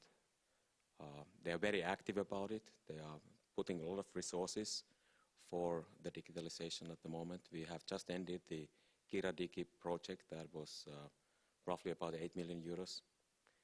And part of that is the Ryti project that I already mentioned, and which is, the Ryti is different than Trusty. The Ryti project is a new one that has just started, that is working on to create compatibility within the whole building sector. One thing that I think is very important in the discussions in Finland is the security, privacy, and safety aspects in digitalization. That goes through all the aspects and all the different kind of processes, whether it's design or whether it's implementing or creation or then the maintaining of the buildings or environments. Again, like I said in the beginning, I think these systems, digitalization in general, has to support the both local and inner European markets. It has to be in one way or another profitable and making added value for the users. Of course, it doesn't always have to be clear monetary or money. The added value can be something else as well, and in most cases it also has to be. What is also going on in Finland at the moment is renewing of our legislation in terms of built environment. It's a huge task. It affects all different levels of built environment, and it will take some years to finish the project. And digitalization is one key element in that renewal of the legislation, and it gives us a certain kind of a new twist for anything that we want to develop, and also for the Rakennustieto, our company. Please, Jan, can you then tell me when I'm out of my time? So, yes. There are some basic principles that 10 of them altogether announced by the Ministry of Environment. Again, I will not read out loud of them to you. I'll just point out some of the things that is colored in blue on my slides. Customer-oriented solutions. I think it has to be there as the first thing. We are not creating systems for the sake of a system. We are creating new systems to meet the needs of our customers. And in the end, we are creating systems to profit the end users, the real inhabitants, the users of the environment. They should be the one that finally get the best out of the systems. Safety, easy. Okay, maybe I'm repeating myself at the moment. Fast benefits, I think that's also important. If we set a goal that in 2030 there's a system that is beneficial, it will not happen. We have to be able to go step by step and at each step show the benefits. And we have to use all the existing data that we have. At least that's point in Finland, that's important. We have systems already. We have tons of data that is available. And it's not so much of a question of creating data, but creating possibilities to use the data that already exists. We have a clear dedication that the data within the built environment should be open to all, accessible, which is challenging. And in my opinion, the fact that the data is open to all doesn't mean that it's free of charge for all. It's a different thing, especially if you compare this goal to the number 8, that all data has a designated owner who has a responsibility for the accuracy of the data. I mean, it's fun to create data, but it's a burden to really hold on to it and keep it solid and correct. And to me, it means that quite many of the actors that are the owners of the data have to be able to, in one way or another, find logistics in the economy in the process. They are not contradictory, having it open and having a system that is profitable. They can be somehow solved, but it's one kind of a problem, of course. Okay, 1/3 gone. Now about a few things about Building Information Foundation. We are the ones that signed the letter today, and we will be working hard for our part and with our partners, collaborators, to find whether CoClass is a working system in Finland. Like I said, we are a non-profit organization. We earn our own money. We are not funded by the government at all. And our only task is to create possibilities for better environments and the well-being of the users of the environments. And I say this very seriously. I mean, that's our task. That's something that governs all our activities. And for me, it's quite easy to wake up in the mornings and start my job, because these are values that I can easily accept myself, and I'm happy to work with. We are value-ridden. I mean, this is something that we talk about in our office practically every day. How can we be worth of our task? I'll just show you some slides about a strategy that was renewed recently. I started in this position about a year ago, and that's also when we started our strategy process. It was finished in December and accepted by our governments in December and January. We have 4 strategic objectives.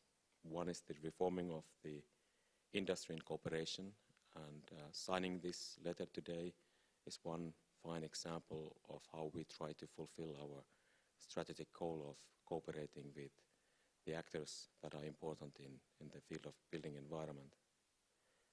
We want to be more proactive ourselves. We have a tradition of being very reliable, but a bit slow, reacting instead of being proactive. That's something that we try to change, or want to change. We will put extra effort in future in promoting businesses with services for fairness, ecology products, as well as energy saving and the healthy environments. That's something that we are really keen on. And again, that's maybe the most important subject. I mean, the real issue that we work for. And then the tool for that is then digitalization. Then there's some foundations, the basic things that we want to develop. One of them is being leadership. We will look at the mirror every morning, I think. But reforming industry and cooperation as well as digitalization is something that is important today. Again, I will not go deep into how we realize our strategy, but altogether we have 46 tasks that we have set to ourselves to be finished within the 3 years. And quite many of them, in fact, are related to the implementation of CoClass. One of them being, for example, the fact that we are right now establishing a research unit within our foundation in collaboration with the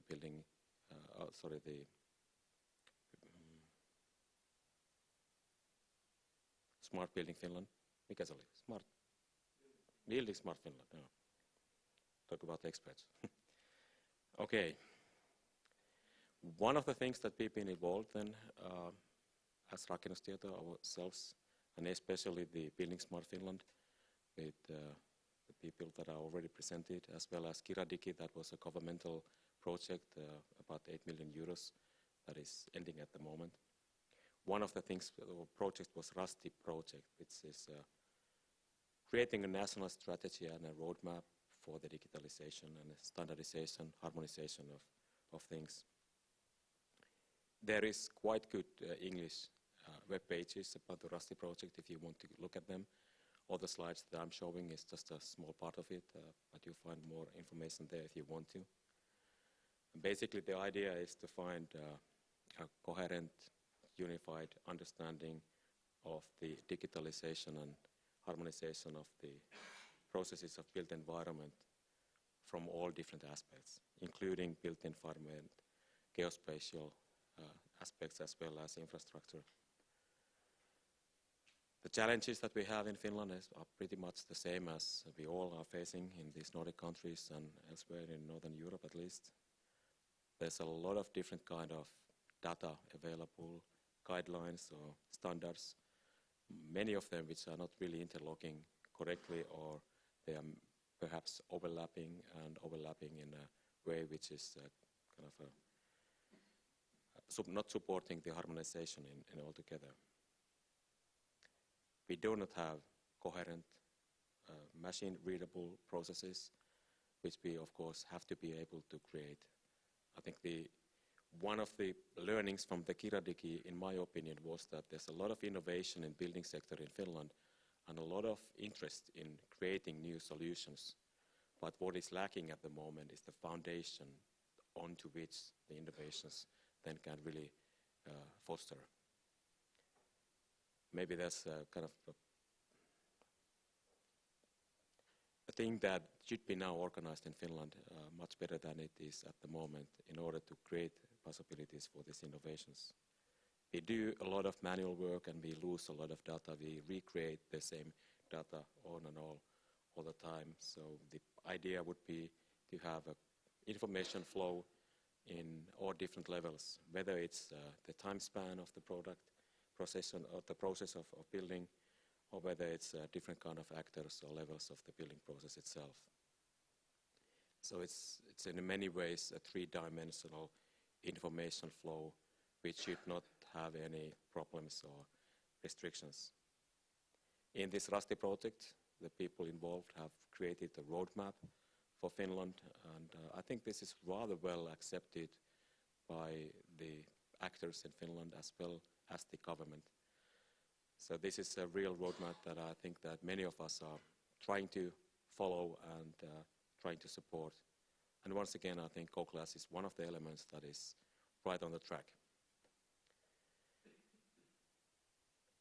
Again, I will not read out loud these aspects, but I'll just show the goals for the 2030 in the sense that it involves, I would say, all the aspects coming from product information or asset management, of course, ending up to design and government measures. It's a big task. We need the years ahead of us. Hopefully we get partial results every year before going to 2030. And here we have a list that is very, very updated. In fact, at the moment, at the same time as we are in here, a certain board of administrations are making decisions of funding some of these projects, maybe all of them. Well, not all of them, but at least some of them. So together with our foundation, Building Smart Finland, and some other actors as well, we have developed 19 different projects that we see important at the moment and the projects that should be funded. One of them being the evaluation of CoClass implementation. I'm really hoping for, and I'm quite sure, in fact, that we get the funding for it, so that at the end of this year we are much more aware of the possibilities of CoClass in Finland.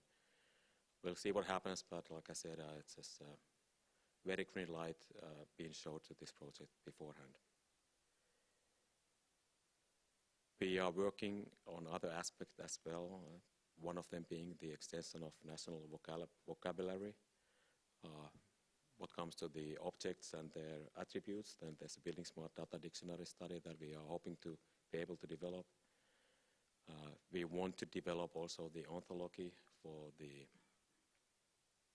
concepts of built environment. You know, that this is beyond my capabilities, but as I understand, the ontology is then the meta structure, which then gives us possibilities for the full use of the data in built environment, not only within the processes of built environment itself, but also to other services as well. And then there are other projects. I mean, like I said, there are 19 of them, and there was only a couple of that I thought that would be somehow relevant to the topic of implementation of CoClass in Finland. Standardization of the meta information. I'm not quite sure whether that's within the CoClass. I think that it's maybe something that in also the system of CoClass should be looked into. The meta information means here that in each project, the way in which you present the basic facts about the project would be standardized and harmonized. That's the ending of my presentation. Thank you so much for listening. And please be kind with the questions to me, and Tomi and Juha will support me, hopefully, in the panel discussion. Thank you.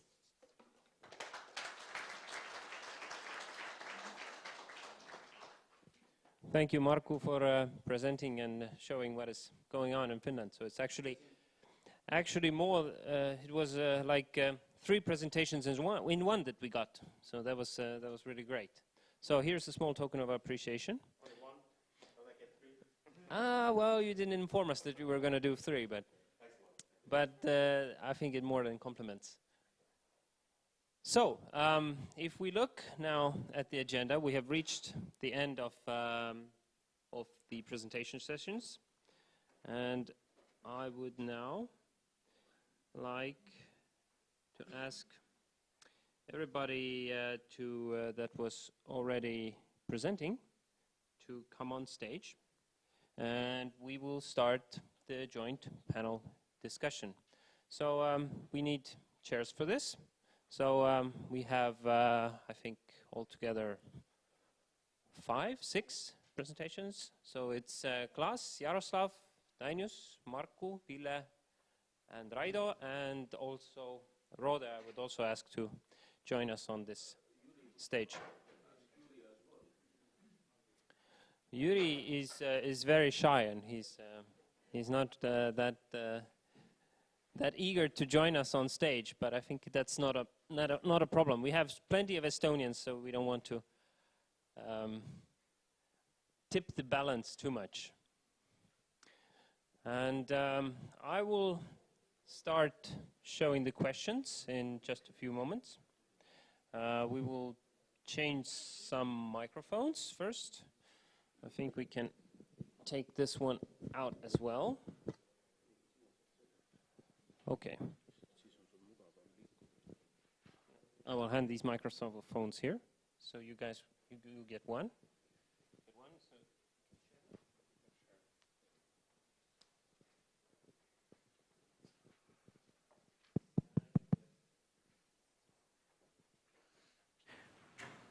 Okay, so we are just waiting for Klas to show up as well. but it will take me a little bit of time to get Slido going and start all the question rounds. So we will also, once we get through the online questions, we can then take questions directly from the audience as well. But right now, as I see, we have 22 questions from the audience, both in the room and also I see from online. So hi Raitis, your questions are much appreciated. So, before, has everybody managed to join Slido.com who wanted to ask questions and add their questions? Because you can do this also during the panel. But if the question doesn't get enough votes, we might not reach it. But let's see. Let's see if we can. We have 22 questions here right now. So I would start with, since Klaus just entered, but I will not start with the number 1 question. I will start with the number 2 question, because this will be, this is for Jaroslav. The panel can see the questions on the wall. So what would be the second pick for Czech classification? So you did a study, you analyzed close to 30 classification systems. CoClass came on top. What was the runner-up? If I remember it right, it was a CCS because of the same foundations as the CoClass. Because you know, I think Winston Churchill said, "I only trust the statistic which I fake myself." So rather, that's not the case of our study. But always the criteria for the how you looking on the classification system is very important, and we prioritize digital aspects of the classification system. So that's why the CCS was the runner-up. But as the plan B, there are Uniclass as well, Talo, the Finnish system as well. So there are also lots of other.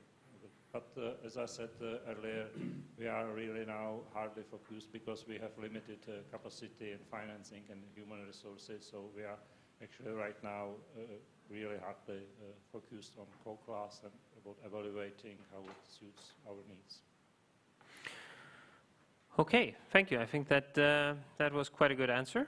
So let's go to the, is the result of your research public anywhere? Yeah, of course, it's public. It's public on that website, but as I said to Marku, I'm sorry, but it's just only in Czech. But of course, I give him permission. Of course, I can give you anybody permission to translate it to any other languages. So if you go on that website, you can find the result of the research there published. Okay, and to also make a note, we used in our classification project, we also used their results. We analyzed, Rode had to learn a bit of Czech to read the document, but we also incorporated it into our intermediate report, at least. If I can mention one more outcome from from us is the BIM use cases, as they are published there as well. So I can think that should be very useful material for you for study and for everybody in the industry. So. Okay, the presentation slides we will also distribute online after this seminar. But now, moving on. Now, this is a question from Raitis. Hi, Raitis. He's watching us online. And Raitis is from actually Rail Baltica. So he's very keen to know, and others as well, because this was the top voted question, using CoClass coding system without software support, built in CoClass, seems to be very complex and time-consuming. What will be the available solutions? So maybe Klaus can go first, and then I'd direct the question also to Pille and Raido, who have been testing it without software integration. Well, as I said, we have a project right now on how to implement CoClass into software. Those will be Swedish additions to software like Revit and Civil 3D. And the same is also now being performed by the Norwegian, the Nye Veier project. They're also using Revit, Tekla, and Civil 3D. So there will be implementations. I don't know if they will be publicly available very soon, but as I said, I believe that in Sweden we will have a CoClass inside to any software you like by the end of this year, I would say. At least from the larger ones. I'm not sure about Bentley systems, so I believe we leave that open, but the Autodesk products for sure. Okay, and maybe Pille, can you also give your comments regarding the testing? Yeah, it works. I would say that if we use it manually, it's mainly the same. The system is different, but the point is the same up to the 4 codes, 4 letters. So it's the same system as we use in Estonia right now. So we could continue using manually the system, the new system, or start using. And of course, if we want to make to work it over life cycle easily win time, of course, we need some software for that. But would you say that it is very complex and time-consuming without built-in software support? I would say it is time-consuming, yes. Okay. Not that complex, but it is time-consuming.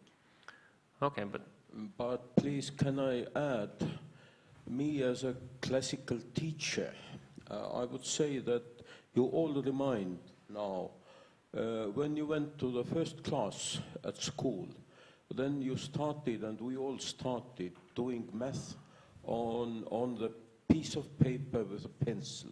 And it took much time. Currently we can use computers and calculators, whatever, and we know even without paper how to calculate 2 and so on.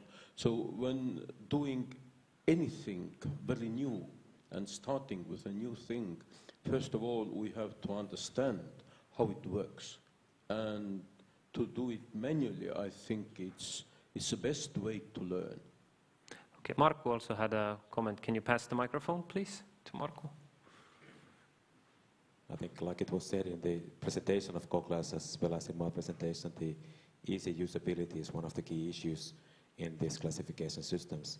But I would want to point out that we quite often tend to think that the key issue is the designers, but it's not. It's the organizations and companies that are using, because their economic information systems are based on a certain kind of a classification. And if that is not changed according to the classification system of CoClass, it will not be implemented. And that is much more difficult than teaching the architects or other designers to use CoClass. Okay, so we're moving on to the next question by popular vote. This one goes to Dainius. How many pilots have been carried out in Lithuania, roads versus buildings? So I'm guessing maybe BIM pilots, or? Probably. At least to my knowledge, the answer depends on what do you call a pilot. Because if we call a project pilot in terms of what has already been presented here, I don't know any of these. I mean, at least which would test certain methodological documents or classification systems. But if we're talking about projects where different public procurers in Lithuania are trying to, in public procurement phase, are trying to ask for BIM without defining what it is exactly, we have such projects, but there are not so many of them. You can count them on one hand. If to be optimistic, on 2 hands, I guess so. Okay, thank you. Moving on. Again, this now is a question from Raitis. Well done, Raitis. You are very active in asking questions. To Pille and Raido. In order to use the CoClass across the industry, it must be usable without any software platform limitations. are there solutions for that? Somewhat linking back to the previous question you already answered, but do you have further comments? Maybe Raido? Well, I can comment a bit. I think that at this stage it's a bit difficult to list all the limitations before we haven't done a full piloting. But in general, or generally speaking, I think that we can do that already today. And we have, in also listening today, we have experts of different software, and I think that everybody can find out a way how we can classify or how we can actually add information or parameter to some objects that we everyday use. So it's not difficult. Question is that plugin or some automated system will definitely help us in the future. Okay, please, Pille, then Jaroslav. Okay, and I want to add one comment that the system that we were testing this few months, I already see that it's better even to use manually when compared to the Estonian other systems. So this is what I want to add. Okay. Jaroslav? Yeah, my point of view is we are talking about digitizing, so we must use software. Digitizing is impossible to work with without software. The key issue is open formats and interoperability. That's the key. How to operate, how to create some common language and common data. Yeah. Okay, Klaas? I just want to comment that, in my view, classification is not magic. It's not something very strange. It's just a coherent way of naming things. So as long as your software can model something, a beam or whatever, it probably already has a name for it. IFC beam or whatever. What we are trying to do is have a common way of giving that thing a code and a name in your own language of what it is. So I can send it to you and you will understand because it's coded in a way that we both agree on. So it's not more difficult than saying the beam is red or the beam is made of concrete.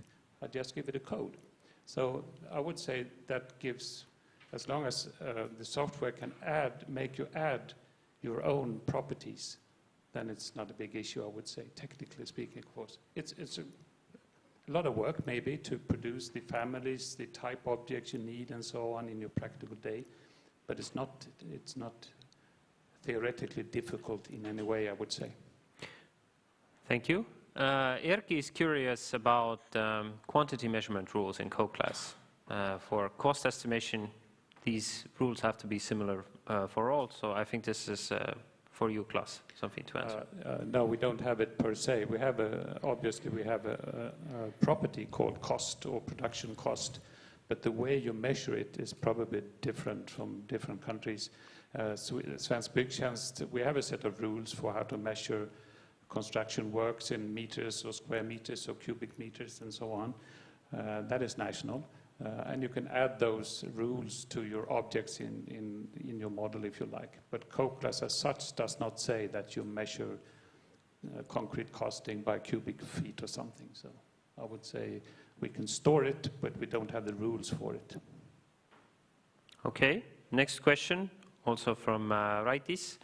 CoClass is defining coding of built elements, but how are the properties for each element defined? Can and how that be customized and or properties added? Well, how they're defined, we have a number of properties, around 750 of them. The properties are also classified according to the basic rules given by ISO 12006. So we have these 700, 800 properties, and you can use them to whatever fashion you like.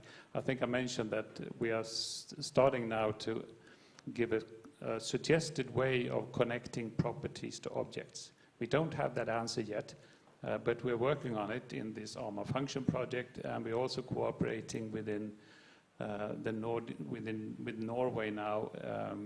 Some of you may have heard that there's a lot of work going on the European level of something called product data templates. Some of them are based on, quite a few of them are based on European standards for safety and so on, the construction product regulations, the CE marking of things. So we want all those properties, basic properties describing the objects, connected to CoClass. But it's work in progress, and we have just started a tiny bit of it. But and that means what our goal is, that CoClass will provide you with a basic set of sort of mandatory properties for objects, and then you can customize, you can add and remove as you like from the set of properties that CoClass gives you. So yes, it's being done, and you can add and customize as you like. And if you miss a property, you can always send us an email, say, I need a property for this, could you please add it to CoClass? And we will talk with our friends here and say, is this a good idea? And if it is, we will add that property. So just to clarify, CoClass isn't something that is, you know, it is finished, it is done now, we can start using it. You can start using it, but it's not done. It will never be finished. It will always be evolving, I guess. But we have the foundation of the ontology, if you like, the words, the definitions of things, and we have defined properties that you can add. So in that sense, it's done, but it's not complete. Yeah, that's the answer I was looking for, that it's a constantly evolving system that will evolve over time as well. What about CoClass in Norway or Denmark? Oh, Markku had a comment, please. Well, comment, yes. I think this is hugely important that in CoClass the product information or product data is in order.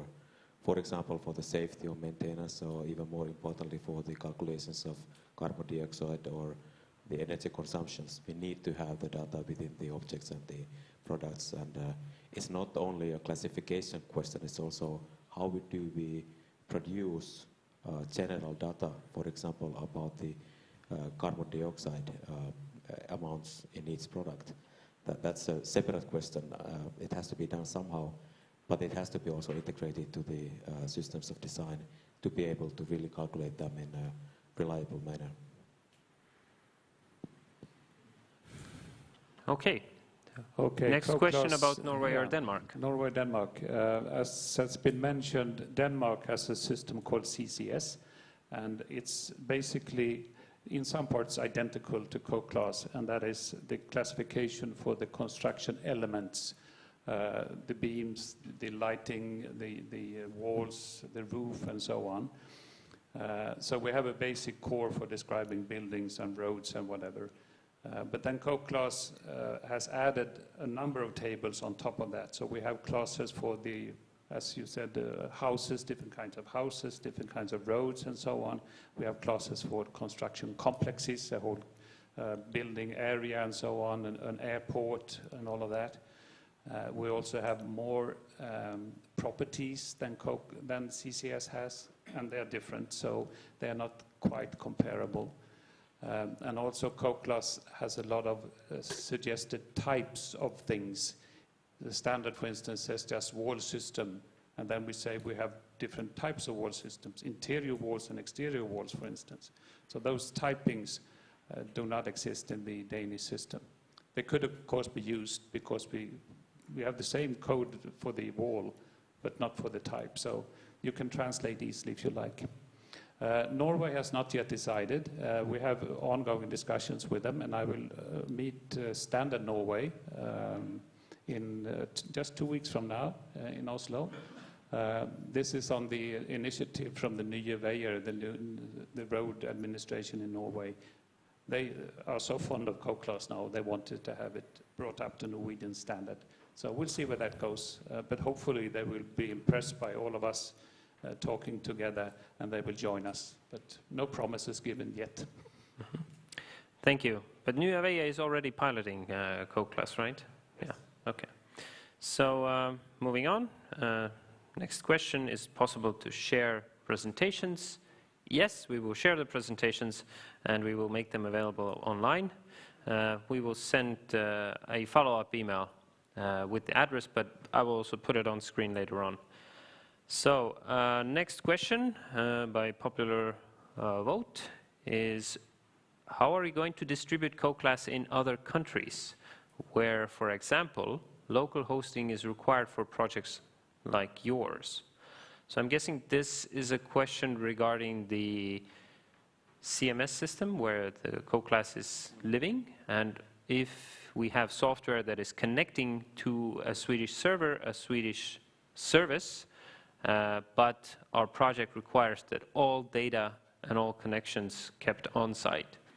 Would it be possible to use CoClass in that case?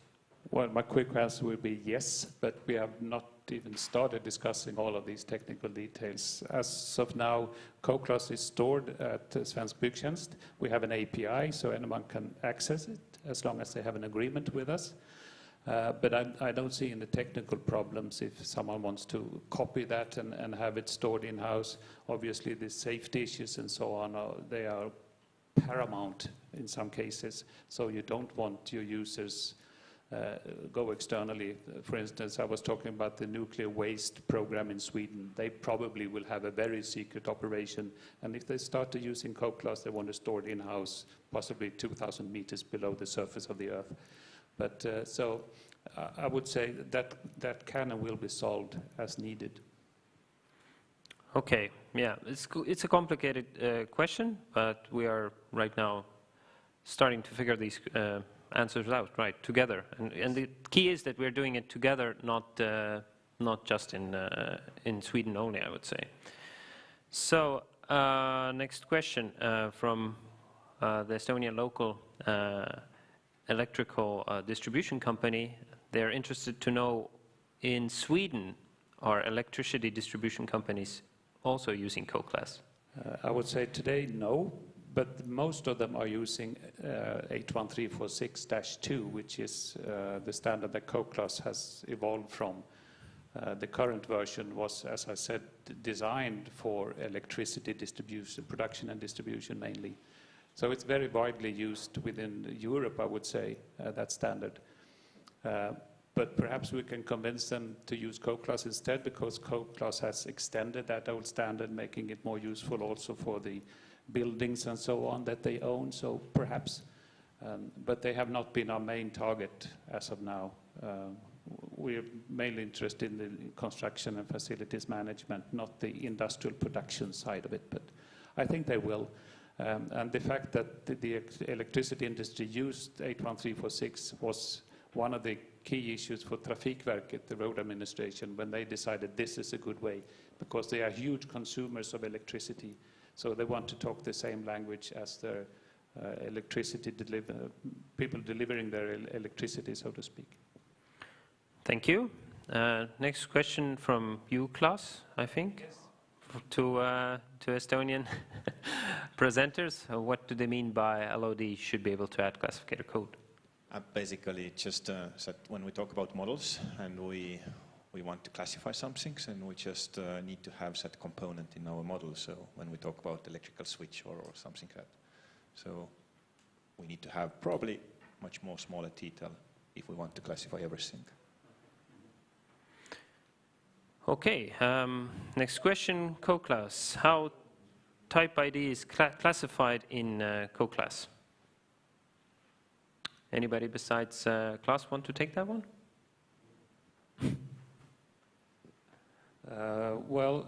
CoClass has in itself a number of suggested type codes, you might call them. It's not a type ID really, just a number for different types. But there is a property called type ID, and in that case, in that field, you can put in any value you like.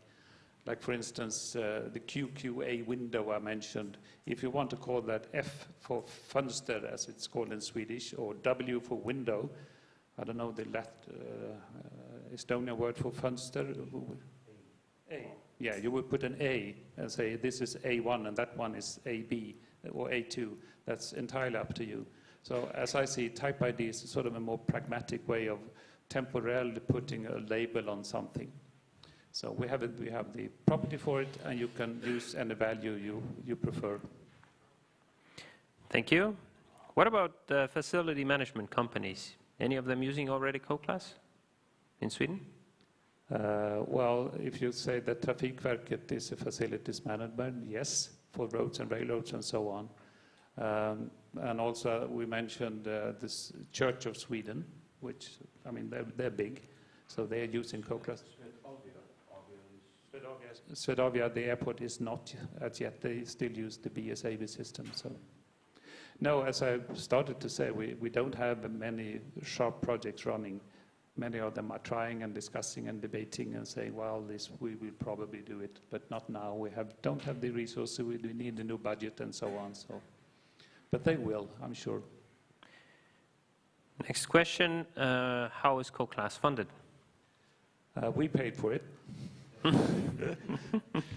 I don't know how much, probably in the excess of 1 million euros that Byggtjänst has put into it. Trafikverket, a lot of money as well, and other owners.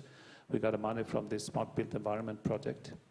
But in the long run, the funding must be from the users, some sort of licensing method to just keep the system up and running. Byggtjänst is a non-profit company. If we make profit, we reinvest it in new solutions and new products and so on. So we're not in the business of making money, but I mean, I'd like to have a salary, and so does Thomas and other guys working for us. And so it's an ongoing discussion now in the CoClass International group on how to do this. So everyone is pleased. Hopefully it's a win-win situation. So yeah, we are trying to figure out a management model where it can be without additional cost to the sector. So we would be able to use it as much as possible free, so that it wouldn't be, you know, a high license cost for a contractor or a developer or a designer. But this is ongoing discussion.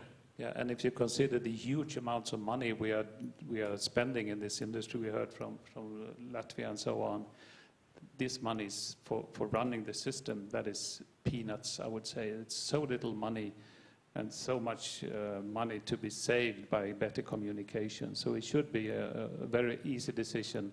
But then again, someone has to pay for it. And in Sweden, we don't have any governmental agencies saying, here you have €1 million, good luck. So we have to find money some other ways. Thank you. Next question about Talo 2000. So Markku?